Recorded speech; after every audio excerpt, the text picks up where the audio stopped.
প্রস্তুত হয়ে যান ভাই, বেশি দিন নাই আর। স্বপ্ন দেখতেছি, খুব খারাপ স্বপ্ন দেখি, খুব খারাপ স্বপ্ন দেখি, ভালো হয়ে যান। আমরা কিন্তু একটা কথা বলি, আমার শ্রদ্ধেয় নেতা সুরঞ্জিত সেনগুপ্ত একটা কথা বলছিলেন, বাঘে ধরলে কামড় দিলে বাঘে ছাড়ে, শেখ হাসিনা ধরলে কিন্তু ছাড়ে না। আল্লাহ রহমতে দিন আইতাছে, খুঁজা পাওয়া যাবে না। একটা কথা বলি, এই জুলাই বদনারা, জামাত শিবির রাজাকার, আবারও বলি জুলাই বদনা চিন না, বদনারা ধর্ম গুলিস্তানে আর ফেলবুনিয়া আজিমপুর কবরস্থানে, এর থেকে এখান থেকে এক চুলো আপনার বিচ্যুত হব। আজকে কর্মীকে হত্যা করেন, আওয়ামী লীগকে ধ্বংস করবেন।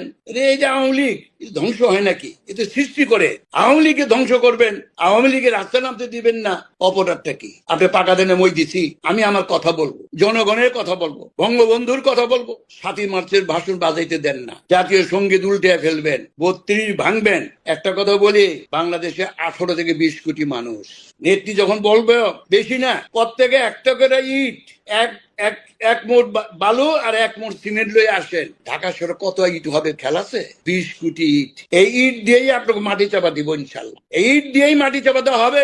সব ঘরে দেখতেছি মা বোনরা বলতেছে 2টা করে ইট রাখতেছি, প্রত্যেক ঘরে ঘরে ইট আছে, বানার আগে ঘরে বিল্ডিং করে না, সুন্দর করে সাজায় রাখছে ঘরের ভিতরে ইট, এই 32কে আবার প্রতিষ্ঠিত করার জন্য। আর দয়া না, ভাঙবেন, আমরা সৃষ্টি করব। আন্দোলন ছাড়া কোনো পথ নাই।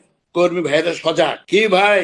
আপনাদের মনে নাই, এই যে আমার নগরের নেতারা এখানে অনেকেই আপনার সংযুক্ত হয়েছে, আমরা তো কানে কানে কথা বলতাম, খেয়াল আছে না? এই কানে কানে কিন্তু কথা বলা শুরু করে দিচ্ছি ইনশাল্লাহ সারা বাংলাদেশে। নেত্রী শিখাইছেন আন্দোলনটা কিভাবে করতে হবে, নতুন করে শিখাই দেবো নাকি? জিয়া রহমানকে কি করছেন, খালেদা জিয়ারে কি করছেন, এরশাদের কি করছেন? এই যে চোরটা ইউনুস কইছিল কি সারা জীবন থাকবো, আজীবন থাকবো, 5 বছর থাকবো, কত না রং ঢং, 18 মাসের ভিতরেই নাকে খত দিয়ে চলে যেতে হয়েছে। আর যারা এখন স্বপ্ন দেখতেছেন দেশ পরিচালনা করবেন, আওয়ামী লীগকে ধ্বংস করে দিয়া, সম্ভব হবে না। আওয়ামী লীগ হইলো বাংলাদেশে এপিটার উপিট। আওয়ামী লীগকে ধ্বংস করতে গেলে বাংলাদেশ থেকে ধ্বংস হয়ে যাবে। আর বাংলাদেশ থেকে রক্ষা করতে হইলে শেখ হাসিনাকে রাখতে হবে। শেখ হাসিনা কোনো বিকল্প নাই, শেখ হাসিনার বিকল্প শেখ হাসিনাই। আজকে আমাদের পরিষ্কার সকল নেতা কর্মীকে অনুরোধ করবো, আর দেরি করা যাবে না। ওই যে কানে কানে যে বুদ্ধি দিয়ে দিছি আমরা আপনাদের, ওইটা মনে রাখেন। কার কিন্তু বললেন না, কি করবেন কেউ যেন বুঝতে না পারে, যেইভাবে ওই এদের বিদায় করছি এইভাবে বিদায় করতে হবে, আন্দোলনের মধ্য দিয়ে, ত্যাগের মধ্য দিয়েই। জেল জুলুম আজকে কর্মীদের সিজন হয়ে গেছে। আমার এক ভাই আজকে বলছেন, কামাল গত 2 মাসে 35,000 আওয়ামী লীগ, ছাত্রলীগ, যুবলীগ, স্বেচ্ছাসেবক লীগের কর্মীদের এদেশে মুক্তিযোদ্ধাদের গ্রেপ্তার করেছে। কারাগারে জায়গা নাই, একবারে জেলে যায়, 3 মাস পর বাইরে হয়, আবার রাস্তায় নামে। এর ক্ষয় নাই, জেলখানা না, সারা বাংলাদেশটা জেলখানা করে ফেলছেন। এই জেলখানা থেকে আমাদের বের হয়ে ওদের জন্য রাস্তা তৈরি করতে হবে। প্রস্তুত হয়ে যান ভাই, বেশি দিন নাই আর। স্বপ্ন দেখতেছি, খুব খারাপ স্বপ্ন দেখি, খুব খারাপ স্বপ্ন দেখি, ভালো হয়ে যান। আমরা কিন্তু একটা কথা বলি, আমার শ্রদ্ধেয় নেতা সুরঞ্জিত সেনগুপ্ত একটা কথা বলছিলেন, বাঘে ধরলে কামড় দিলে বাঘে ছাড়ে, শেখ হাসিনা ধরলে কিন্তু ছাড়ে না। আমরা তার কর্মী। শেখ হাসিনা এখনো বেঁচে আছে, শেখ হাসিনা এখনো নেতৃত্ব দেয়, শেখ হাসিনা এখনো বাংলাদেশের যে পদত্যাগ করেন প্রধানমন্ত্রী, তাকে নিয়েই আমরা এগিয়ে যাব। বাংলার মানুষ তাকিয়ে আছে আকাশের দিক, এই বুঝি নামলো, আর আমরা তাকে রেছি একসাথে দৌড় দুমু, একসাথে বাংলাদেশটাকে এই এদের হাত থেকে, শয়তানদের হাত থেকে দেশটাকে রক্ষা করতে হবে। শয়তানকে খেদাইতে হলে একটি আওয়াজ দিবেন, জয় বাংলা। এই আওয়াজ শুনলে শয়তান পর্যন্ত থাকে না। জয় বাংলা স্লোগান দিতে দিবেন না। জয় বাংলা স্লোগান দিলে কি গায়ে ফোটকা পড়ে? আজকে অনেকে বঙ্গবন্ধুর বীর বিক্রম নিয়ে, বীর উত্তম নিয়ে বক্তৃতা করেন, বড় বড় চেয়ারে বসেন, নাম আমি বলতে চাই না। এতই যদি আওয়ামী লীগে ভালো না লাগে, শেখ বঙ্গবন্ধুকে ভালো না লাগে, স্বাধীনতা ভালো না লাগে, তাহলে কাম করেন না। এই যে একটা খেতাব দিচ্ছে বঙ্গবন্ধু বীর বিক্রম, বীর উত্তম, এটা খাইটা দেন না, এটা ইয়া করেন, বর্জন করেন না। দেখি পাগলি নিয়ে আপনাদের সম্মান দেয়, এতে বেচিত খাইতেছেন। বঙ্গবন্ধুর সেই বীর উত্তম, বীর বিক্রম বেচিত খাইতেছেন। আর তো কোনো মুরাদ নাই। আছে আপনাদের কোনো ইতিহাস? ইতিহাস হলো আওয়ামী লীগের, ইতিহাস হলো শেখ হাসিনার, ইতিহাস হলো বঙ্গবন্ধুর। আর তোমাদের হইলো কি? সব ধ্বংস করা। দেশটাকে ধ্বংস করে দাও, গণতন্ত্র শেষ করো, মানুষকে পেটে লাঠি দাও, রাস্তাঘাট দখল করো, লুটপাট করে রাখাও। এই হইল তোমাদের ইতিহাস। এই ইতিহাস নিয়েই থাকো। আমরা বিজয়ের ভেসে আজকে 77 সাল জন্মবার্ষিকী পালন করতেছি। ইনশাল্লাহ আগামী 78 সাল যেন আমরা উদ্যাপন জাগা মতন করতে পারি, সসম্মানে করতে পারি, মাথা উঁচু করে বাংলাদেশে করতে পারি, সেই জন্য প্রস্তুতি নেওয়ার আহ্বান জানিয়ে আমি আমার কথা শেষ করলাম। আল্লাহ হাফেজ। জয় বাংলা, জয় বঙ্গবন্ধু, জয় শেখ হাসিনা। আসসালামু আলাইকুম।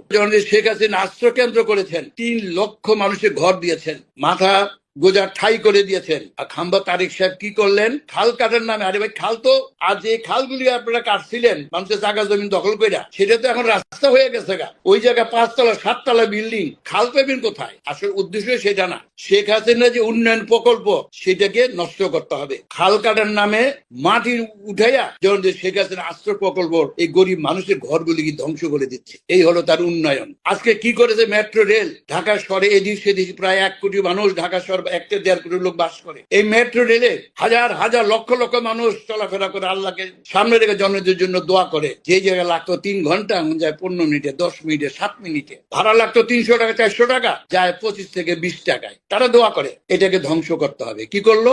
সেখানে গরুর হাট বসাইলো। গরুর হাট বসাইয়া সেটাকে নষ্ট করার চেষ্টা করতেছে। আপনি আসেন, মেট্রো রেল গেল, আশ্রয় কেন্দ্রকে নষ্ট করলো গেল।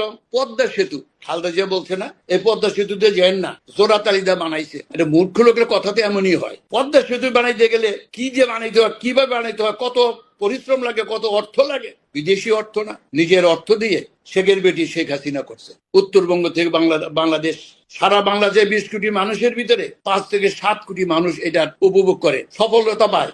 সেটাকে নষ্ট করতে হবে। কি করে? পিলার, পিলার গুলি করা হয়েছে সেই তলেতে মাটি কেটে ফেলাই দিতেছে, মাটি কেটে বিক্রি করে। অর্থাৎ এই পদ্মা সেতুটাকে ধ্বংস করতে হবে। শেখ হাসিনার উন্নয়ন, শেখ হাসিনার যে অবদান, তার যে মেগা প্রজেক্ট, সেগুলিকে শেষ করতে হবে। তার কারণ আর কত মুরাদ নাই, আর একটা শাকও বানাইতে পারবো না, কোথায় ব্রিজ করবো? আরে লজ্জা নাই। গেছে মালয়েশিয়া, একটা বাংলাদেশের 20 কোটি মানুষের প্রধানমন্ত্রী নাকি সে, তারে রিসিভ করছে কে জানেন? এটা ধর্মমন্ত্রী। খোঁজ খবর নাই। গেছে পিকিং, চীন, তারে বরণ করছে কে? একটা দেশের প্রধানমন্ত্রী। সেখানে দেখা যাচ্ছে কি একটা ডিপটি সেক্রেটারি লেভেলের লোক তারে ওইখানে তারে বরণ করছে। দেশটাকে কোথায় নিয়ে গেছে? লজ্জায় মুখ দেখানো জানা দেশে বিদেশে। আমরা কি করছি? কর্মসূচিটা কি ছিল? কর্মসূচিটা ছিল আওয়ামী লীগের প্রতিষ্ঠা বার্ষিকী। আমরা এটাকে শ্রদ্ধার সাথে, সম্মানের সাথে দিনটাকে আমরা ফুল দিয়ে উদযাপন করবো। এখানে কোনো মারামারি কাটাকাটি, এখানে কোনো মিছিল, ওই ধরনের কোনো কর্মসূচি না। শ্রদ্ধা নিবেদন করা, স্মৃতিচারণ করা। এটি দেখছেন কি করছে? 18,000 পুলিশ ঢাকায় নামাইছে, আর সেনাবাহিনী ট্যাংলিয়া নামছে রাস্তায়। ভিডিআর 2 থেকে 3,000, 1 থেকে 2,000 হইলে আপনার এই র্যাব, আনসারে তো খবরই নেই। আর তারপরে যত গুন্ডা পান্ডা যা আছে সন্ডা, সবগুলির মাঠে নামাইছে। কই কি? আওয়ামী লীগ আইব। আরে এটা তো নমুনা দেখাইছি, কিছু কই নেই তো। এইটাই অবস্থা।